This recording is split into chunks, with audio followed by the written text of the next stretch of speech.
Single mother. ಕೆಲವರು ಅವಳನ್ನು ಒಬ್ಬಳೇ ಎನ್ನುತ್ತಾರೆ, ಆದರೆ ಅವಳೊಬ್ಬಳೇ ಇಡೀ ಜಗತ್ತನ್ನು ಹೊತ್ತು ನಡೆಯುತ್ತಾಳೆ. ಗೊತ್ತಿರಲಿ, ಒಂದೇ ಕೈಯಲ್ಲಿ ಬದುಕಿನ ಭಾರವನ್ನು ಹೊತ್ತು ನಡೆಯುವುದು ಹೊರಗಿನಿಂದ ಕಾಣುವಷ್ಟು ಸುಲಭ ಅಲ್ಲ. ಅವಳ ಕಥೆಯಲ್ಲಿ ಹೀರೋ ಯಾರೂ ಇಲ್ಲ, ಆದರೂ ಪ್ರತಿದಿನದ ಯುದ್ಧದಲ್ಲಿ ಗೆಲ್ಲುತ್ತಾಳೆ.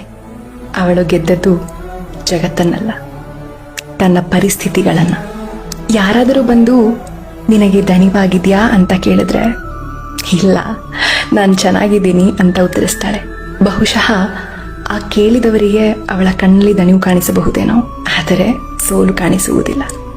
ಅವಳ ಪ್ರೀತಿ ದೊಡ್ಡ ದೊಡ್ಡ ಮಾತುಗಳಲ್ಲಿ ಕಾಣುವುದಿಲ್ಲ, ಪ್ರತಿದಿನದ ಚಿಕ್ಕ ಚಿಕ್ಕ ತ್ಯಾಗಗಳಲ್ಲಿ ಕಾಣುತ್ತದೆ. ಮಕ್ಕಳ ಭವಿಷ್ಯಕ್ಕಾಗಿ ಅದೆಷ್ಟು ಭಯಗಳನ್ನು ನುಂಗಿದ್ದಾಳೋ ಅದು ಅವಳ ಹೃದಯಕ್ಕಷ್ಟೇ ಗೊತ್ತು. ತನ್ನ ಜೀವನದಲ್ಲಿ ತನಗಾಗಿ ಯಾರೂ ಉಳಿಯದ ಕ್ಷಣದಲ್ಲೂ ತನ್ನ ಮಕ್ಕಳಿಗಾಗಿ ಅವಳು ಉಳಿದುಕೊಂಡಳು. ಜೀವನ ಅವಳನ್ನು ಅನೇಕ ಬಾರಿ ಪರೀಕ್ಷಿಸಿತು, ಆದರೂ ಒಬ್ಬಳೇ ಎಲ್ಲವನ್ನು ಎದುರಿಸಿ ಮಕ್ಕಳಿಗಾಗಿ ತನ್ನನ್ನು ಗೆಲುವಿನ ಕಥೆಯಾಗಿ ಬದಲಿಸಿಕೊಂಡಳು.